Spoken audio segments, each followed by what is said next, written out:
So two-tier Keir has set himself up to break even more manifesto promises after he announced that things are going to get a lot tougher before they get better. He is out to set us up with more tax rises for working people. We've already got nearly 30 million working people who are struggling on a day-to-day basis, and he's going to make it even harder for them. He's saying that the economy is worse than what he thought, but when Rishi and that got kicked out, the economy was the fastest growing economy in the G7. We was currently on 2% inflation, which is the Bank of England target, and energy costs were coming down. So it wasn't that bad. And then he talks about the 20 billion black hole. Well, that's BS, because he knew the state of the books, and if he's saying it's a big surprise, that's telling me that Labour haven't done their due diligence in looking at the books properly prior to the general election and just promising everything to everyone to get votes. And then he says those with the broadest shoulders are going to have to take the brunt. That's the working people.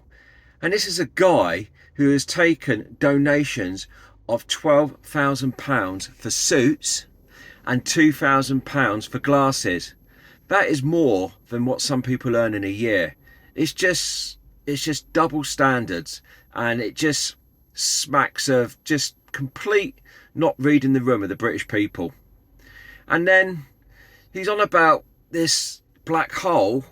It's 20 billion quid, but he created over 12 billion of that through giving out unacceptable public sector raises. He's given them inflation busting raises, and if he thinks that's sorted the unions out, I'm gonna keep them quiet, he's got another king coming, because after Christmas they're going to be coming back out cap in hand looking for more money. And he's not looked at anything else. He just wants to target the working people, the people who are traditionally meant to be Labour voters.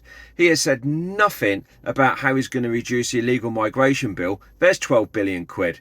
The net zero rubbish, another 12 billion quid he sent abroad. The money, the 90 million pounds he dropped into Africa just after he was elected. And why aren't we looking at tackling, the overseas aid? Why aren't we bringing that down? And it just frustrates me that we're hitting our pensioners with their heating allowance, where someone can rock up on a boat and not pay a penny's tax to this economy and gets a hotel and a full belly and heating. It is wrong on every level, and this man is just going to get worse and worse and worse. That's probably the only thing he said which is true, that things will get worse, because they are getting worse.